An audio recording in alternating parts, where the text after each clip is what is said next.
जय गुरुदेवाय नमः। जय राधे श्याम की। आज हम आपको सुख सागर से 9वें स्कंद का 13वां अध्याय सुनाएंगे।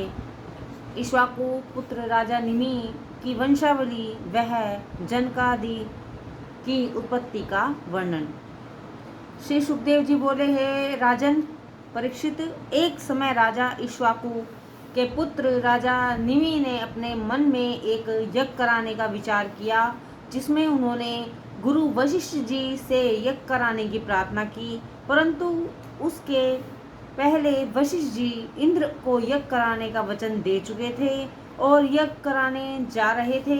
इससे उन्होंने कहा कि मैं इंद्र के यज्ञ में पहले ही वरण हो चुका हूँ, उनका यज्ञ करा आऊँ तब तुम्हारे यज्ञ में लगूंगा, तब तक तुम रुके रहो। परंतु निमि ने सोचा कि जीवन काल बड़ा ही क्षणभंगुर है, कौन जाने कि श्वास आवे ना आवे। इस कारण उन्होंने यज्ञ जैसे शुभ कार्य को रोकना उचित न समझा और गुरु वशिष्ठ जी के आने के पूर्व ही अन्य ऋषि वधों का वर्ण कर यज्ञ कराना आरंभ कर दिया।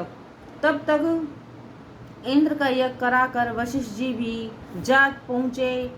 देखा तो यज्ञ हो रहा था। इससे उन्होंने शिष्य निमि पर कुपित होकर उन्हें शाप दे दिया कि तुमने जो शिष्य होकर भी यज्ञ के लिए मेरी प्रतीक्षा नहीं की और स्वयं ही पंडित बन बैठे, सो इसके लिए मैं तुझे शाप देता हूँ कि तेरा शरीर पतित हो जावे। तब गुरुजी का मेरे शुभ कार्य करने के लिए शाप देना उचित नहीं है। उन्होंने अन्याय किया है, ऐसा विचार कर राजा निमि ने भी जल उठाकर वशिष्ठ जी को श्राप दे दिया कि हे गुरुजी, आपने भी लोभ से धर्म की अपेक्षा की है, इससे आपका भी देह पतित हो जावे।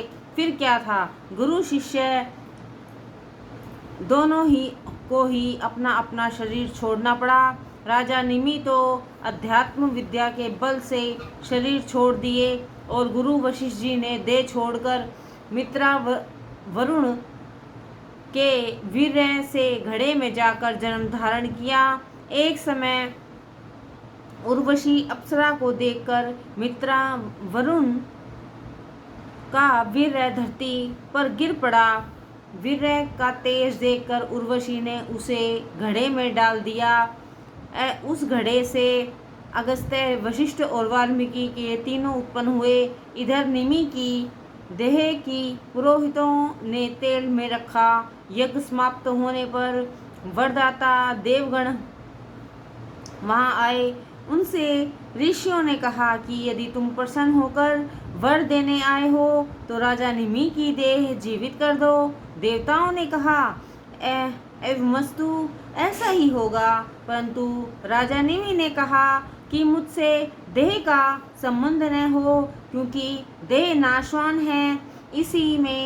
इसी से चतुर लोग उसकी इच्छा नहीं करते, क्योंकि देह से ही सारे दुख, शोक और भय आदि उत्पन्न होते हैं। इस कारण मैं इस दुख रूप शरीर को नहीं चाहता। जैसे मछली जल के बाहर होते ही जीवित नहीं रहती, अर्थात उसे स्थल में मृत्यु आ जाती है, वैसे ही जीव को सब योनियों में मृत्यु घेरे रहती है, कहीं रहने का ठिकाना नहीं। तब देवताओं ने कहा, यह राजा निमि देह रहित होकर सब मनुष्यों की पलकों पर निवास करेगा। तब राज्य चलाने वाले राजा के न होने के कारण देवताओं ने निमि के तन को मत कर एक पुत्र उत्पन्न किया, जो जन्म से ही जनक अर्थात भविष्य में रहने वाले वंशों का उत्पन्न करता विदेह निमि के अंश से उत्पन्न होने के कारण विदेह और मंथन से पैदा हुआ था। इस कारण मिथिल कहलाया। आगे चलकर इसी ने मिथिला नाम की एक नगरी बसाई। उस मिथिल को उद्वसु, उसके नंदवर्धन, उसके केतु के देवरात, उसको भ्रयधृत और उसको महावीर, उसको सुधृति, दृष्टकेतु दृष्टकेतु के हर्ष, हर्ष के मरु नाम का पुत्र उत्पन्न हुआ। फिर मरु के प्रतिपक के कीर्तिरथ, उनके देवमीर, देवमीर से विशुद्ध, उनके महागति, महागति के कीर्तिरात, कीर्तिरात के महारोमा, उनके स्वर्ण रोमा, उनके हस्र रोमा और उनके हस्र रोमा के शीर्षध्वज नाम पुत्र हुए। पश्चात शीर्षध्वज के कुशध्वज, कुशध्वज के धर्मध्वज और धर्मध्वज के कृतिकध्वज और मित्रध्वज नाम के 2 पुत्र हुए। तब इनमें कृतध्वज और केशध्वज और मित्रध्वज से खंडिकव की उत्पत्ति हुई। इनमें सबसे बड़ा कौशिध्वज आत्मा विद्या का ज्ञाता हुआ और खंडिक्य कर्मकांड को जानने वाला हुआ। एक दिन शरद न हुआ, उसमें केशिध्वज ने खांडिक्य को भगा दिया।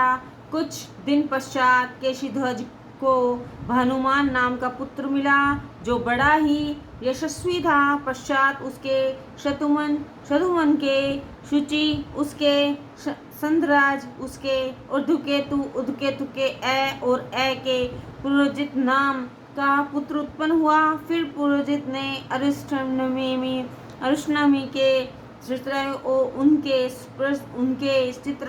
उनके मिथिलेश्वर, उनके शेमिधि के सम्रत के सत्यरथ के उपगुरु, उनके उपगुरु और उपगुप्त के अग्नि नाम का पुत्र हुआ।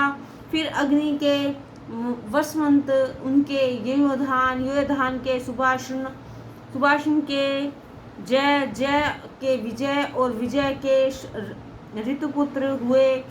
फिर उन ऋतु के शुंक, उनके मितवह, उनके हति, उनके ब्रह्मलाक्ष, उनके कृति के महावशी नाम का पुत्र हुआ। हे राजन, यही सब मिथिला के राजा हुए हैं। ये सभी आत्मज्ञानी और घर में रहकर ही द्वंद्व से मुक्त रहे हैं। इस कुल में योगेश्वर याज्ञवल्क्य जी के प्रधानता थी और वही उसके आचार्य रहे। जय गुरुदेवाय नमः। जय राधे श्याम की।